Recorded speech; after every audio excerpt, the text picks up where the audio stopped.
ونصلي على رسول الكريم وعلى آله وصحبه أجمعين أما بعد। সম্মানিত ভাই এবং বোনেরা, দেশ এবং কাছে, দূরে এবং কাছে, দেশ এবং প্রবাসে, পৃথিবীর যে প্রান্ত থেকে আমাদের দেখছেন আর শুনছেন, সকলকে স্বাগত জানাচ্ছি ইসলামী গবেষণা ও প্রচার কেন্দ্রের পক্ষ থেকে। আমরা আজকের সেশনে আলোচনা করব সূরা আল আসরের শিক্ষা এবং তাফসীর নিয়ে। সূরা আল আসর কোরআন মাজিদের 103 নম্বর সূরা, আল কোরআনের অন্যতম ক্ষুদ্রতম একটি সূরা। এর চেয়েও ছোট্ট সূরা হচ্ছে সূরা আল কাউসার। সূরা আত-তাকাসুর মাত্র 2 লাইনের একটি সূরা। আল্লাহ রাব্বুল আলামিন এই সূরার ভেতরে কি বার্তা দিচ্ছেন? আল্লাহ তাআলা বলছেন, আউযু বিল্লাহি মিনাশ শাইতানির রাজীম, বিসমিল্লাহির রহমানির রহিম, ওয়াল আসরি ইন্নাল ইনসানা লাফি খুসর ইল্লাল্লাযীনা আমানু ওয়া আমিলুস সালিহাতি ওয়া তাওয়াসাউ বিল হাক্কি ওয়া তাওয়াসাউ বিস সাবর। আল্লাহ রাব্বুল আলামিন বলছেন, ওয়াল আসর, সময়ের শপথ। শুরু করেছেন আল্লাহর শপথ দিয়ে। আল্লাহ তাআলা যে কোনো কথা বললেই সেটি অবশ্য করণীয় হয়ে যায়, শিরোধার্য হয়ে যায়। শপথ করার উদ্দেশ্য হচ্ছে এটার গুরুত্ব বোঝানো। আল্লাহ রাব্বুল আলামিন তাই এখানে আসরের শপথ করেছেন। আসর মানে সময়, আসর মানে মহাকাল। আসরের আরাক অর্থ হয় দিনের শেষ ভাগ, আমরা যে আসরের নামাজ পড়ি। তো সময়ের শপথ করে আল্লাহ বলছেন যে আল্লাহ যে কথাটা বলবেন এই কথাটা বলার আগে শপথ করছেন। কারণ তদানীন্তন আরব সমাজে শপথ করার একটা প্রবণতা ছিল। কেউ কথা বিশ্বাস করতে না চাইলে কসম কাটতো, শপথ করত। সেজন্য আল্লাহ রাব্বুল আলামিন মানুষের জন্য আল্লাহ ছাড়া অন্য কারো নামে শপথ করা নিষিদ্ধ করেছেন, হারাম করেছেন। আল্লাহ যখন শপথ করেন তিনি তখন আল্লাহর সৃষ্টির শপথ করেন, হয় আকাশের শপথ, না হয় সূর্যের শপথ করেছেন, কখনো চন্দ্রের শপথ করেছেন। এই সূরার ভেতরে আসর বা সময়ের শপথ করেছেন, যে সময় মানুষের জীবনে খুবই মূল্যবান সম্পদ। মানুষেরা মনে করে আমি আরো অনেকদিন বাঁচবো, তো এখন আরো কিছুদিন আমি এরকম সময়টা কাটিয়ে দিই। এর অধিকাংশ মানুষের কমন ফিলোসফি। বিশেষ করে আমাদের এই শেষ জামানায় সবার হাতে মোবাইল, মোবাইলের পেছনে মানুষ এত সময় ব্যয় করে। আর ইসলামের দুশ্মনেরা এই মোবাইলের ফিচার গুলোকে এমন ভাবে সাজিয়েছে, কোটি কোটি ডলার বিনিয়োগ করে মানুষের জন্য আকর্ষণীয় করেছে। মানুষ ঢুকলে ওটা না দেখে শেষ করতে পারে না, শুধু দেখতেই ভালো লাগে, দেখতেই থাকে, দেখতেই থাকে। দেখা যায় একটা বাচ্চার স্কুল ভালো লাগে না, কলেজ ভালো লাগে না, লেখাপড়া ভালো লাগে না, মোবাইল দেখতে ভালো লাগে। এই মোবাইল দেখার পেছনে সময় নষ্ট করে দিচ্ছে, লেখাপড়ার খবর নেই। তো আল্লাহ রাব্বুল আলামিন এটা এই যুগে এসে আমরা এটা বুঝতে পারছি যে সময়কে মানুষ কিভাবে নষ্ট করে। আল্লাহ তাআলা শুরুতে এই সময়ের শপথ করে বলছেন, ওয়াল আসরে, সময়ের শপথ। যে সময় এত গুরুত্বপূর্ণ, মানুষের এটা বোঝে না, মানুষেরা বড় বেকুব। আর যারা সময়কে মূল্যায়ন করতে পারে না, সময়কে নিয়ে কোনো পরিকল্পনা যারা করতে পারে না, তারা জীবনে সাকসেসফুল হতে পারে না। দুনিয়া এবং আখিরাতে সফল হতে হলে অবশ্যই পরিকল্পনা গ্রহণ করতে হবে। Planning is half success. আল্লাহ তাআলা তাই সময় সম্পর্কে আগে সতর্ক করলেন। বিশেষ করে আমরা যারা শেষ জামানার উম্মত, ফিতনা ফাসাদ ছড়িয়ে পড়ছে চতুর্দিকে, জলে স্থলে অন্তরিক্ষে। জহর আল ফাসাদু ফিল বাররি ওয়াল বাহরে, সব জায়গায় ফাসাদ, পাপাচার, অনাচার, দুরাচার, অশ্লীলতা। এই চরম ইতিহাসের এই ক্রান্তি লগ্নে মানুষকে সময়ের প্রতি বেশি সচেতন হতে হবে। আল্লাহ তাআলা বলছেন তাই সময়ের শপথ, ইন্নাল ইনসানা লাফি খুসর, অবশ্যই গোটা মানব জাতি ক্ষতির মধ্যে রয়েছে। আমরা লাভ ক্ষতি একটা বিষয় সবাই জানি। কেউ ব্যবসা করতে নেমেছে, 10 লক্ষ টাকা পুঁজি ছিল, তার কিছু অংশ সে ক্ষতিগ্রস্ত হয়েছে, 9.5 লক্ষ টাকা আছে, এটা একটা ক্ষতি। এই ক্ষতিকে আরবিতে বলা হয় নোকসান, নাকাস। আর খসর হচ্ছে যার ব্যবসা তো ক্ষতি হয়েছে, তার পুঁজিটাও শেষ হয়ে গেছে, সব হারিয়ে ফেলেছে, সর্বহারা। ইন্নাল ইনসানা লাফি খুসর, মানুষ ক্ষতির মধ্যে রয়েছে। মানুষেরা যা করছে এরা তার জন্য দুনিয়া এবং আখিরাতে ক্ষতি। মানুষেরা যদি দুনিয়ার জীবনে আল্লাহর এই শরীয়তকে মেনে না চলে, মৃত্যুর পর সে জাহান্নামে যাবে। সে তখন বুঝবে যে কত ভয়াবহ ক্ষতির সম্মুখীন সে হয়েছে। দুনিয়ার জীবনে সে মূল্যায়ন করলে আজকে তাকে এই ক্ষতির সম্মুখীন হতো না। ইন্নাল ইনসানা লাফি খুসর, মানুষ ক্ষতির মধ্যে, অবশ্যই মানুষ ক্ষতিগ্রস্ত। মানুষ যা করছে এটা ক্ষতি, এই ক্ষতি থেকে বাঁচার পথ মাত্র চারটি কাজ যদি মানুষ করে তাহলে সে ক্ষতি থেকে নিষ্কৃতি পাবে, সে ক্ষতিগ্রস্ত হবে না। ইল্লাল্লাযিনা আমানু, এক নম্বর হচ্ছে যারা ঈমান এনেছে। ঈমান কম্প্রিহেন্সিভ একটা ওয়ার্ড, অল্প কথায় অনেক কিছু বোঝানো হয়। ঈমান মানে আমি বিশ্বাস করলাম আল্লাহ একজন আছেন, our creator, our sustainer, almighty আল্লাহ। এটা বিশ্বাস করলে শুধু ঈমান হয় না। আবু জাহল ঈমান ছিল, এরকম বিশ্বাস আবু জাহালের ছিল। আবু জাহাল প্রতি বছর হজ করত। বদরের যুদ্ধের দিন আবু জাহাল কাবা শরীফ ধরে কাঁদতেছিল আর বলতেছিল যে হে আল্লাহ, যদি আমি সত্যের উপর থাকি তাহলে আমি তুমি ওকে বিজয়ী দান করো, আমাকে তুমি বিজয় দিও। আর যদি মুহাম্মদ ইবনে আব্দুল্লাহ সত্যবাদী হয়, হকের উপরে থাকে, ওয়ালাউ কানা মুহাম্মদ আলাল হক্কে ফানসুরহু, তাহলে মুহাম্মদকে সাহায্য করো, তাকে বিজয়ী করো।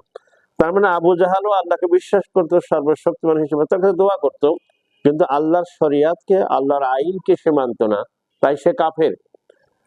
তাহলে ঈমান অর্থ হচ্ছে আল্লাহকে মানাই। ঈমানের 6টা রকম রয়েছে। তার ভিতরে ঈমানের মৌলিক কথা হচ্ছে মুখে স্বীকার করা, অন্তরে বিশ্বাস করা এবং তদ অনুযায়ী আমল করা। আন্তরিক বিশ্বাস, মৌখিক স্বীকৃতি এবং আমল, এই তিনটার সমন্বয় কমপক্ষে।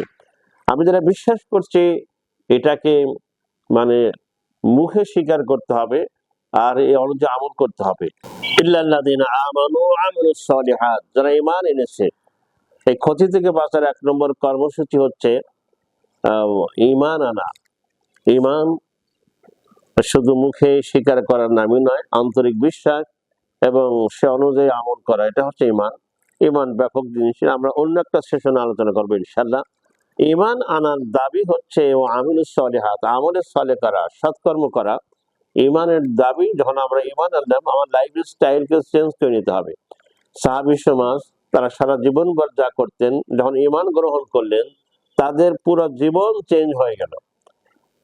যে মহিলারা নির্লজ্জভাবে চলাফেরা করতেন, ঈমান আনার পরে তারা হেজাব পরা শুরু করলেন।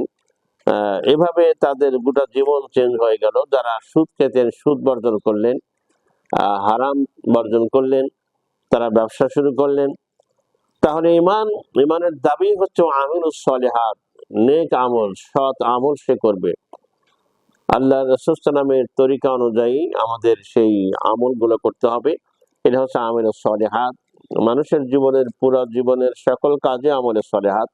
একজন মুমিন তার সাংসারিক প্রয়োজনে যে ব্যবসা করে, চাকরি করে, এটিও আমলে সলিহাত। একজন মুমিনের প্রত্যেকটা কাজে আমলে সলে বা সৎকর্ম, যদি সেটা নবী মুহাম্মদুর রাসূলুল্লাহ সাল্লাল্লাহু আলাইহি ওয়াসাল্লামের তরিকা মতো হয়। তার ব্যবসা ইবাদত মানে আমলে সলে, তার চাকরি আমলে সলে, তার বাজার করা আমলে সলে। মুমিনের কোনো কাজে সৎকর্মের বাইরে নয়। তাই একজন মুমিন যদি ঘুমাতে যায় রাত্রে, তার ঘুমটা আমলে সলে, যদি সেটা আল্লাহ রাসূল সাল্লাল্লাহু আলাইহি ওয়াসাল্লামের দেখানো পদ্ধতি অনুযায়ী ঘুমাতে যায়। ইশার সালাত আদায় করে ঘুমিয়ে পড়বে, ঘুমের সময় আল্লাহুম্মা বিসমিকা আমুতু ওয়া আহইয়া, এরপরে ঘুম থেকে উঠে আল্লাহুম্মা আলহামদুলিল্লাহিল্লাযী আহইয়ানা বা'দা মা আমাতানা ওয়া ইলাইহিন নুশুর। রাসূল সাল্লাল্লাহু আলাইহি ওয়াসাল্লাম বলেছেন, কোন মুসলিম যদি ইশার সালাত জামাতের সাথে আদায় করে ঘুমিয়ে যায়, আবার ফজরের সালাত জামাতের সাথে আদায় করেন, রাতে যে ঘুমালেন তার এই ঘুমটা ইবাদত হিসেবে গণ্য হবে। সুবহানাল্লাহ। তাহলে মুমিনের কোনো কাজে আমলে সলেহের বাইরে নয়, যদি সে এই তার কাজগুলো রাসূল সাল্লাল্লাহু আলাইহি ওয়াসাল্লামের দেখানো পদ্ধতি সুন্নাত অনুযায়ী করে। ইল্লাল্লাযিনা আমানু ওয়া আমিলুস সলিহাত, এই আমলে সলেহ করবে। ওয়া তাওয়াসাউ বিল হাক্কি, যে সত্য সে জেনেছে, যে সত্যের দাওয়াত সে পেয়েছে, সে আমল করে, যাকে সত্য বলে জানে এটার উপদেশ দিবে মানুষের কাছে। নিজে আমল করেই শেষ করবে না, মানুষের কাছে সত্যের দাওয়াত পৌঁছাবে, মানুষকে উপদেশ দিবে, নসিহত করবে, মানুষকে উদ্বুদ্ধ করবে এই সত্য পথে পরিচালিত করার জন্য। এটা একটা কঠিন কাজ, কিন্তু সকল নবী রাসূলের মিশন ছিল এটা। আমাদের মিশন হচ্ছে মানুষকে সত্যের দিকে আহ্বান করা। সত্যটা কি? আল কোরআন সত্য, ইসলাম সত্য, আখিরাত সত্য, জান্নাত জাহান্নাম সত্য, এগুলোর দিকে মানুষকে আহ্বান করা, সতর্ক করা। কারণ একজন মুমিনের মিশনই হচ্ছে মানুষকে সে দাওয়াত দিবে। তার সার্বক্ষণিক কাজ দাওয়াত। টেলিফোনে মানুষকে দাওয়াত দেওয়া যায়, রিক্সায় উঠেছে রিক্সাওয়ালাকেও দাওয়াত দেওয়া যায়। কুল হাদিহি সাবিলি, রাসূল সাল্লাল্লাহু কে আল্লাহ তাআলা বলছেন, হে রাসূল আপনি বলুন, ঘোষণা করুন যে এটাই আমার মিশন, এটাই আমার ভীষণ, এটাই আমার রাস্তা, পথ পন্থা। আদউ ইলাল্লাহ, আমি মানুষকে ডাকি আল্লাহর দিকে। মানুষকে আমি কোনো নেতার দিকে আহ্বান করি না, কোনো দলের দিকে না, কোনো দরবার শরীফের দিকে না, কোনো মাযহাবের দিকেও না। আদউ ইলাল্লাহ, আমি শুধু আল্লাহর দিকে আহ্বান করি। আল্লাহর দিকে আহ্বান করতে হচ্ছে আল্লাহর শ্রেষ্ঠত্ব মেনে নেওয়া, আল্লাহর সার্বভৌমত্বের দিকে আহ্বান করা, আল্লাহর শরীয়তের দিকে আহ্বান করা। অথবা সাউবিল হককে, এই সতের দিকে, সত্যের দিকে মানুষকে আহ্বান করা, এটা একজন মুমিনের দায়িত্ব, অন্যতম ফরজ দায়িত্ব। আর ইসলামের দাওয়াত ও তাবলীগের মাধ্যমে পৃথিবীতে প্রতিষ্ঠিত হয়েছে। ইসলাম তরবারির দ্বারা দুনিয়াতে আসেনি। আজকে ইসলামের দুশ্মনেরা বোঝাতে চায় মুহাম্মদ সাল্লাল্লাহু আলাইহি ওয়াসাল্লাম তরবারি দিয়ে মানুষকে ইসলামের পথে এনেছে। ইসলাম এসেছে উদারতা দিয়ে, ভালোবাসা দিয়ে। ইসলাম এসে দাওয়াত ও তাবলীগের মাধ্যমে। তাই ওয়াতাওয়াসাউ বিল হককে, সত্যের উপদেশ দিতে হবে, সত্যের কথা পৌঁছাতে হবে। ওয়াতাওয়াসাউ বিস সাবরে, এই কাজটা খুবই কঠিন। মানুষকে বোঝানো, মানুষকে দাওয়াত দেওয়া, মানুষকে মোটিভেশন করা, যে এত কঠিন কাজ। এটা নবী রাসূলগণ করতে গিয়ে বিপদে পড়েছেন। এটা করতে গেলে বিপদ আসবেই। হয় আপনাকে কথা শুনতে হবে, আপনার উপরে আঘাত আসতে পারে, আপনাকে শহীদ করেও যেতে পারে, তারপরেও এটা মুমিনকে করতে হবে। তাই ওয়াতাওয়াসাউ বিস সাবরে, তাকে পরস্পরকে সত্যের উপদেশ দিবে, ধৈর্যের উপদেশ দিবে। সত্যের উপদেশ দিকে যে বিপদ আসবে, অবিচল থাকতে হবে, কোনো রক্তচক্ষু দেখে চুপ থাকা যাবে না। অবশ্যই আমাদেরকে সাবেত কদম থাকতে হবে, স্থির থাকতে হবে, সামনে এগিয়ে যেতে হবে। মনে রাখতে হবে হেদায়েতের মালিক আল্লাহ। আপনি দাওয়াত পৌঁছান, মানুষের হার্ট, মানুষের হৃদয়কে আল্লাহ তাআলা তার সফটওয়্যার এমনভাবে সাজিয়েছেন, কোরআনের কথা কাউকে বললে সে এটা গ্রহণ করবে, এভাবেই বানানো হয়েছে। আপনি বলুন, সে চিন্তা করবে, বিষয়টা আমাকে ভাবতে হবে। বিশেষ করে কোরআনে যে আখিরাতের কথা বলা হয়েছে, মানুষকে মরতে হবে, জান্নাতের কথা, জাহান্নামের শাস্তির কথা, এই কথা যদি মানুষ বলতে পারে, তাহলে এই চারটা আমল করলে মানুষ ক্ষতিগ্রস্ত থেকে রক্ষা পাবে।